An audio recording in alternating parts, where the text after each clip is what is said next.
Welcome back, everybody, to the Two Idiots franchise on MLB The Show 24. The Chicago Cubs, in our first season, has reached the postseason. But before we get there, we thought it would be important to highlight some of the stars that we've had and some of the stories that we've seen.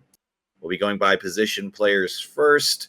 Some of these guys were with us all year, but we made a lot of acquisitions, so it is a little bit messy here, but we'll try to navigate it as best we can. First up, what I'd like to sort by, if we can, is who had the most hits on the team. Games played is going to be rather skewed, but Nico Horner, who has been rock solid for us, unfortunately, and glad this is the first one we pull, but he is out. He will not see the postseason. He's got a fractured shin, scheduled to be out 2 to 3 months, and this one really hurts. Nico Horner was kind of an unsung hero for us, right up near the top of the order for really the entire year. Just really, really hate to see a guy like this go down in the postseason, especially. He's been so good. Yeah, like 150 games played, 634 at bats. I mean, it sucks. The last game of the year, he breaks his shin, fractured his shin, whatever term they want to use, but he is donezo for the year. That hurts. Next stat that we're going to look at is home runs. Who brought the most fireworks to Chicago? And it's going to be Jordan Walker. The controversial trade that we made, getting rid of Bellinger and bringing in Walker for a younger guy with higher potential. And he hit for 30. Incredible display of offensive power for somebody so young. Somebody we're excited to have in this franchise for probably a long time. Yeah, he definitely, he was DHing for us, and yeah, I mean, 30 home runs. I know they weren't all with us because we did get him a little later in the year, but he had 30 home runs in the year, drove in 90. He stole 10 bases and hit 261. If I got a DH just doing 30 home runs and hitting 261, I ain't complaining.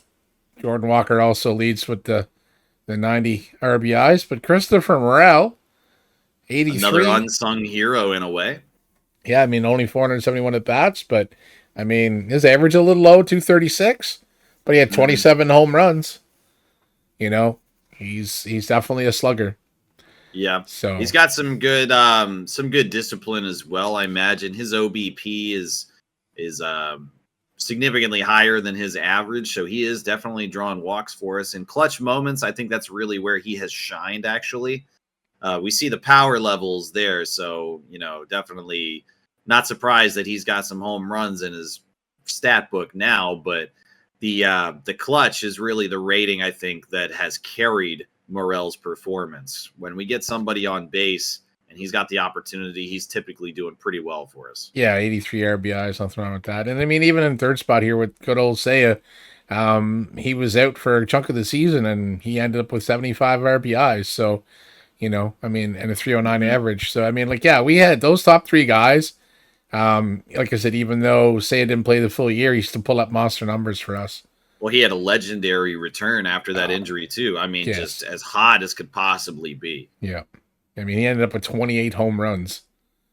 Like, he was hitting home runs, like, on a fucking, at a crazy pace when he came back. He was like, yep, I'm better, let's do this. And he was just crushing shit. And he's got 174 less at-bats than Jordan Walker. Yeah. But he's only missing 2 home runs. I know. Yeah, not a shocker. Ellie De La Cruz. Speed demon. Yeah, we'll get to the negative side of him later. Yeah. But yeah, definitely elite on the base path. Love to see a 29 steal season. Would have been awesome to get to 30 flat, but we'll get there. Some good progress on a lot of these stats. Great progress. His fielding is taking some jumps, so that's nice because, I think he needs it. Yeah. And when you're talking average, it's like I said, the monster of Seiya Suzuki. Yes. Crazy. Pulling in over 300 on a partial year. He had most of it, I would say. Yeah, I mean, majority of the year, 400 at-bats. Yeah, a good chunk. Yeah, I mean, that's good for an everyday player. That's not too many turns around, but it's definitely the majority of the year. So, yeah, that high average is legit. And Suzuki's only going to get better, we hope and anticipate. For OBP, it's going to be Ian Happ, which this is great because I'd like that Happ is more of a now comparatively, especially a veteran presence for all the rookies that we just brought in for our trading just bonanza that we had this year, you know?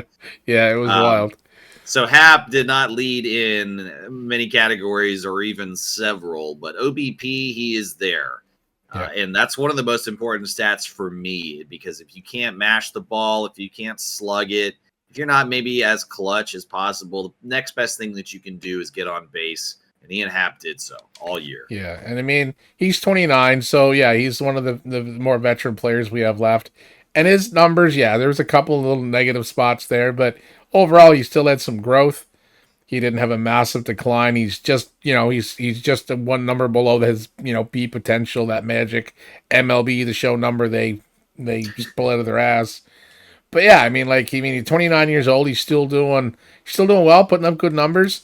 And I mean, we have him for a few more years. So I'm looking forward to seeing what else Hap can do for us, and hopefully his play stays consistent. I'm excited to see who we can trade him for next year. Now,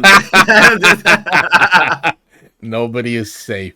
You never know. Well, I mean, never know. We've talked about it, and I mean, we're going after Soto, so we're gonna need an outfield spot.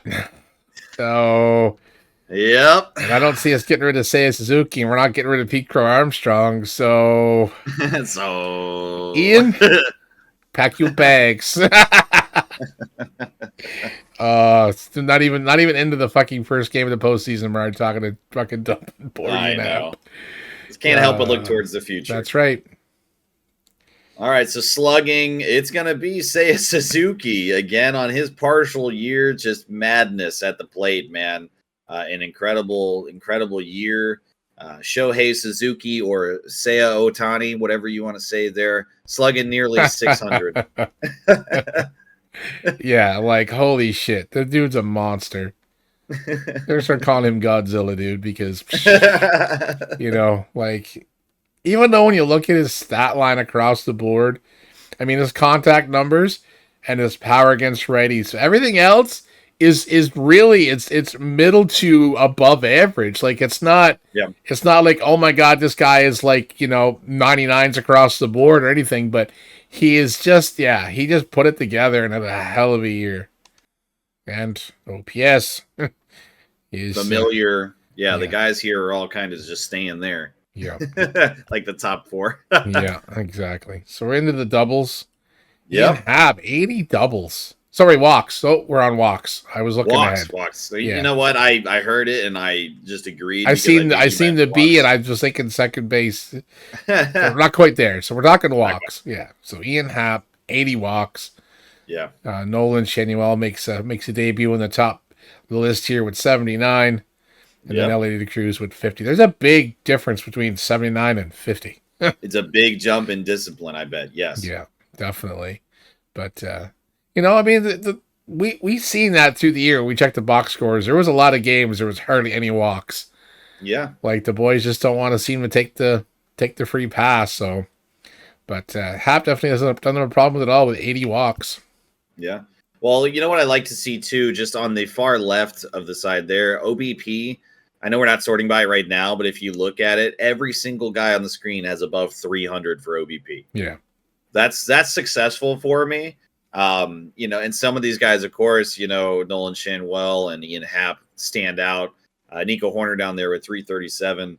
OBP, is such a respected stat for such a good reason. And it's really, really awesome to see the entire top of this list right here with everybody above 300 there. Yeah, that can mean getting on base. You can't score multiple runs if you don't have runners on base. So yep.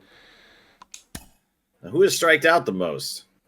Ellie De La Cruz. Free swinger. Yeah, it's bittersweet with him, because he does bring a lot to the table, and on the field, but he's absolutely got some negatives as well. This man is going to strike out for sure. Yeah. So if we go the other way and go the least amount, we do have to take into fact that limited games, limited at bats. Yep. And it goes right down. And we talked this a bit before we turned on the recording. It's Nico Horner was our everyday second baseman. So his strikeouts is the one that we have to look at as being, That's the team. true everyday guy. Right. Because Kirk, he was acquired, and we don't know how much playtime he had before. Same as Harry Ford, he was regulated to backup after we got Kirk. Madrigal's not an everyday second baseman. So, yeah. Yep. So we get down the list of Nico Horner. 69 strikeouts. I'm not going to complain. Yeah, with over 630 at-bats.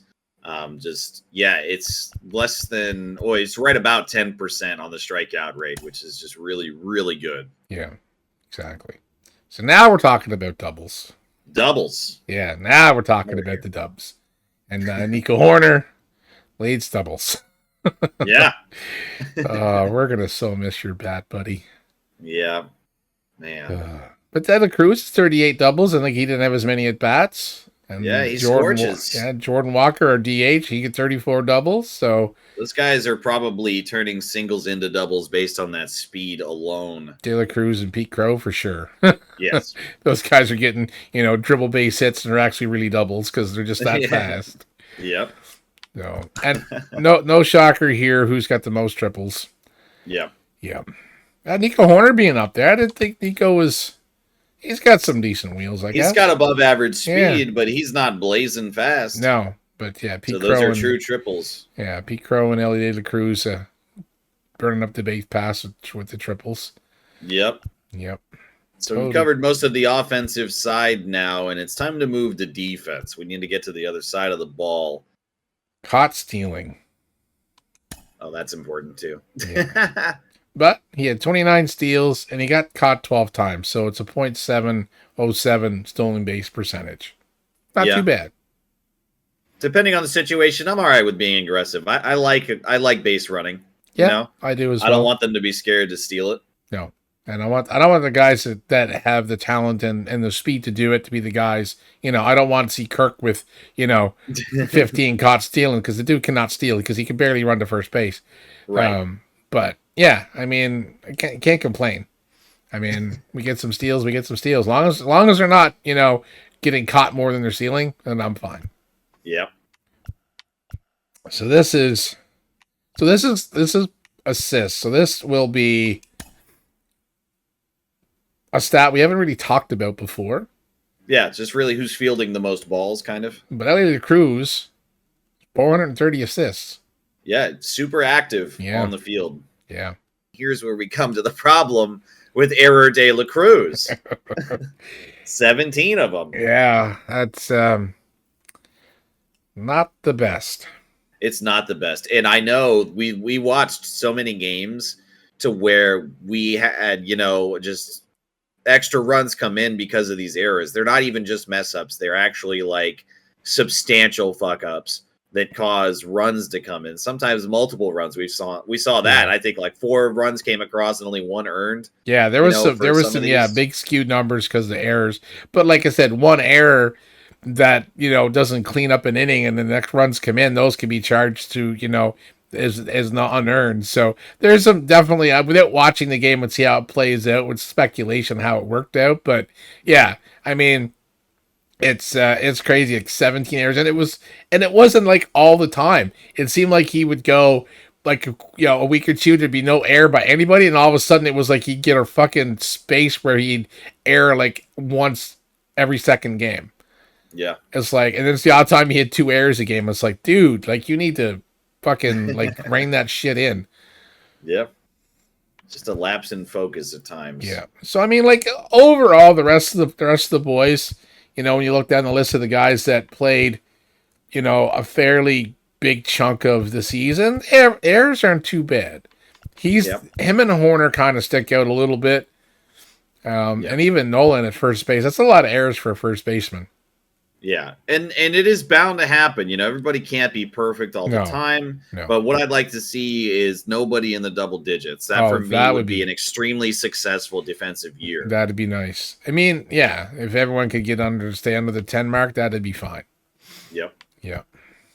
So let's look at the WAR and see who was the actual, according to MLB, most valuable that we had. Seiya Suzuki, not very surprising up there, but Nico Horner right on his heels. And Hap right on his Man. heels as well. Pete Crow, though, very near the top of the list. And just what a breakout season for him. I'm so happy to see it. I've been, his champion for a long time and just so happy that he's performing on a high level for us. Yeah. Now we come to the pitchers. Pitchers. What a year for Jameson Tyone. Oh, my. 17-6 is his record. Okay. And he even registered a save. He's done her all. The reliever turned starter stud, man. 191 innings, too. Yeah. Wow.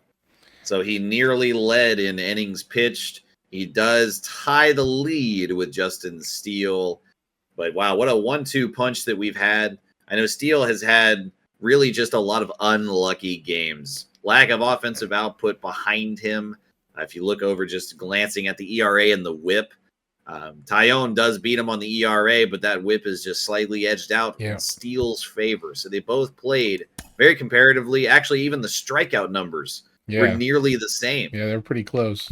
Yeah, Steele just was a little more unlucky. Yeah, like those 12 losses are like some of those were really close games.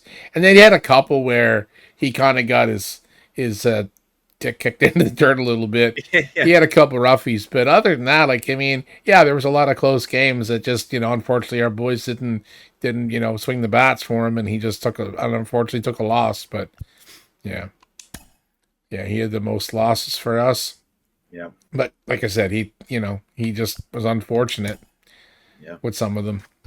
Adbert Alzolay nearly cresting 50 saves. What an incredible year. He ends it with 53.2 innings played, 53 strikeouts, and a 1.51 ERA and sub-1 whip. What an elite year. Dominant the whole time. That was awesome. He a great year.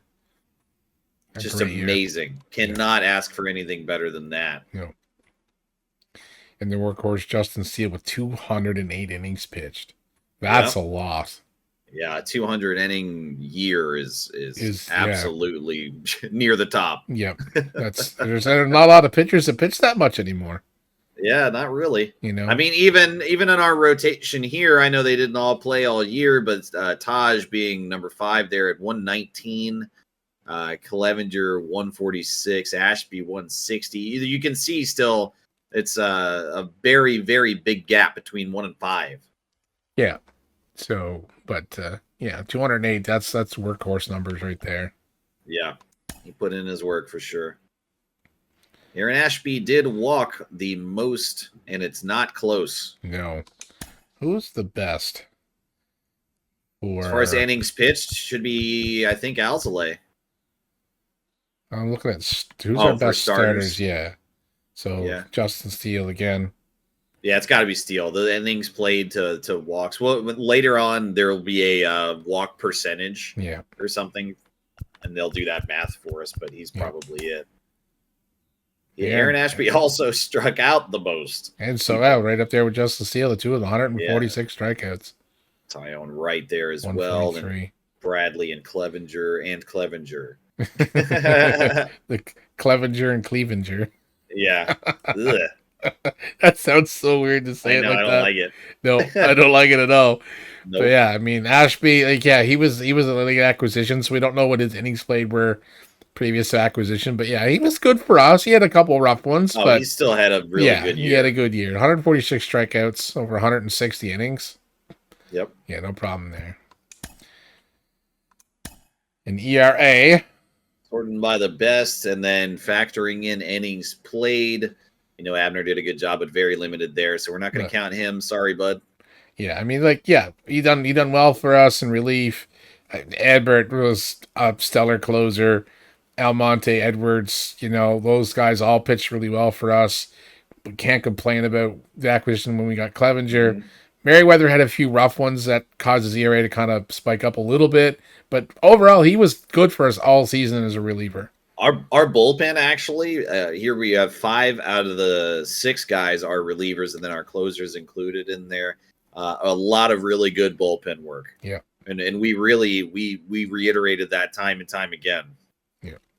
There was so many games where there was a lot of zeros on all their stat lines.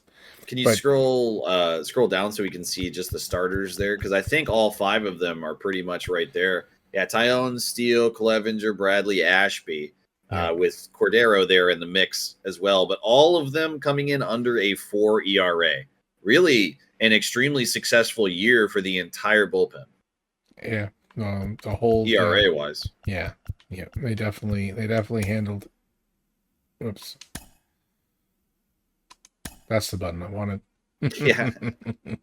Ashby also had the highest WHIP. Yeah, Alzolay with the lowest. Nice.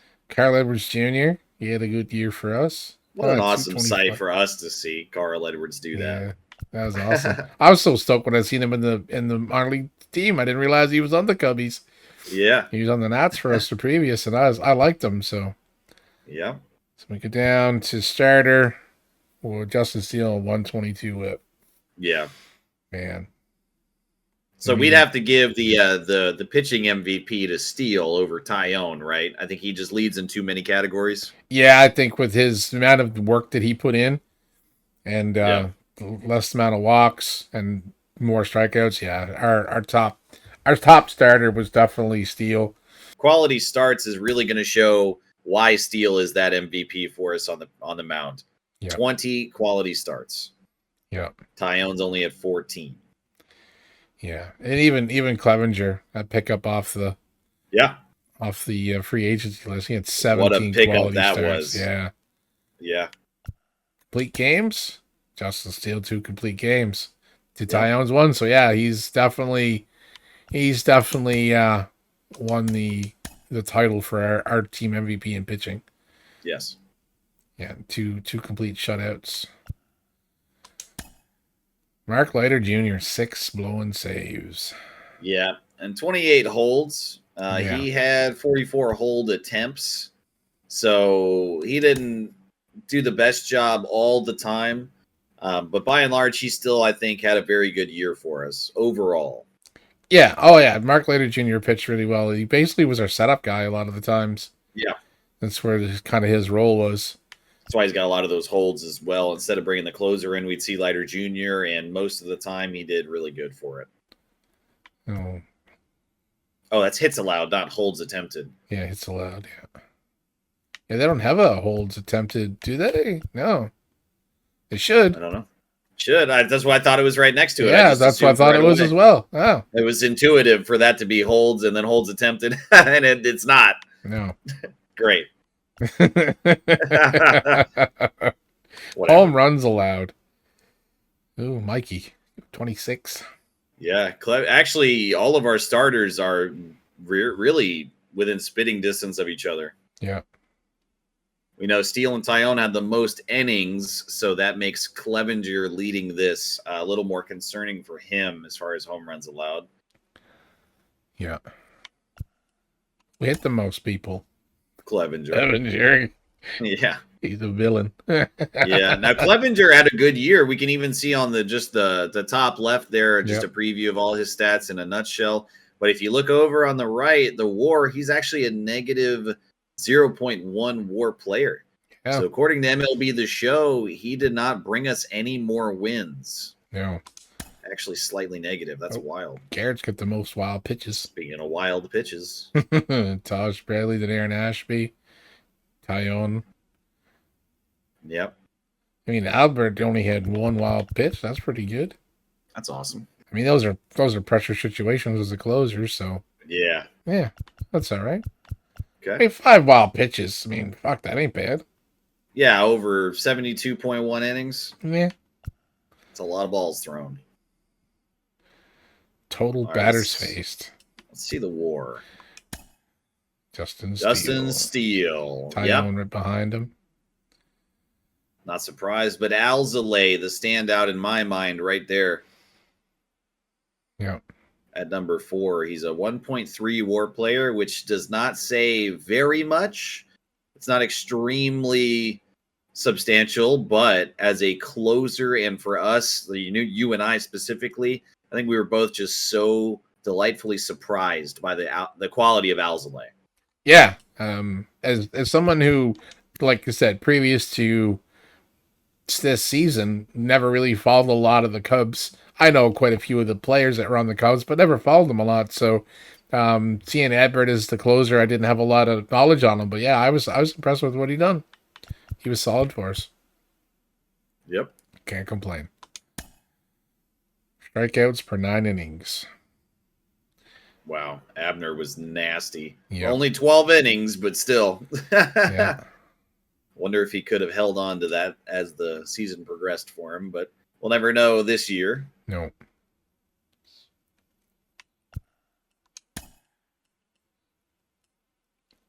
Well, he also walked the most per 9. Yeah. But as far as regular players, who was the worst? Oh, the worst is Clevenger or no, Ashby for starting. He would have more innings. Yeah. Okay. But who was the best? Adbert. Alzolay. Yeah. And then look at Steele. Damn. 208 innings and 1.82 walks per inning. Incredible. Yep. Home runs per 9. Wow, Dylan Tate making an appearance here, but not for a good reason. No. You want to go this way and Uribe. 12 innings. That's all right though. I know I'll take it, but it's not a lot of innings, but still. Carl Edwards Jr. Yeah. 0.45. Wow.